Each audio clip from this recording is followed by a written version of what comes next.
Welcome to our channel. Today we how to log in to Delta Wi-Fi.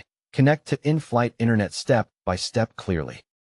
First, put your phone, tablet, or laptop into airplane mode as soon as you are allowed to use devices. Next, turn Wi-Fi back on while keeping airplane mode enabled. Open your Wi-Fi settings and wait for the list of available networks to appear. Select the network name that matches the aircraft portal, such as Delta Wi-Fi, Com, or Delta Wi-Fi.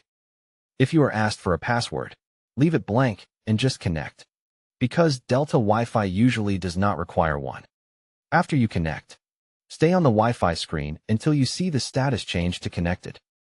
Now open your web browser, like Safari, Chrome, or Edge. If a login page pops up automatically, do not close it and continue on that page. If nothing appears, type Delta Wi-Fi, Com in the address bar and press enter.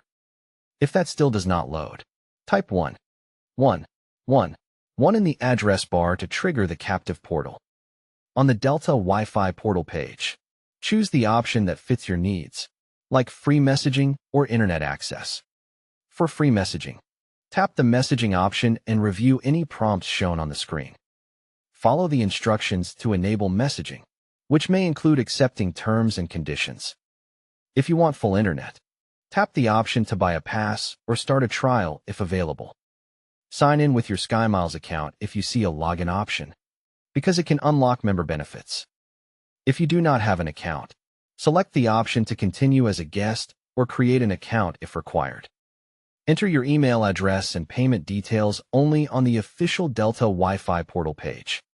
Confirm the purchase and wait for the portal to show you are connected to the internet. Once connected, keep the browser open for a moment until the status is stable.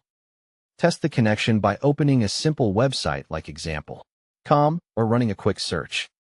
If pages do not load, turn Wi-Fi off and back on. Then reopen the browser and go to Delta Wi-Fi.com again. If you see a message saying no internet, stay connected to the Delta network and complete the portal login. If your device keeps switching networks, tap the Delta network and enable auto-join or disable other saved networks. For streaming or work apps, select a higher speed plan if the portal offers multiple tiers. To use messaging apps, make sure you are using supported features, because some plans limit media and calls. If you connect multiple devices, check whether your plan allows it, and log out from the portal if you need to switch. If you are still stuck, restart your device and repeat the connection steps from airplane mode and Wi-Fi selection. When you are done, you can disconnect by turning Wi-Fi off or forgetting the network in your Wi-Fi settings. Don't forget to like this video and subscribe to our channel for more step-by-step tech guides.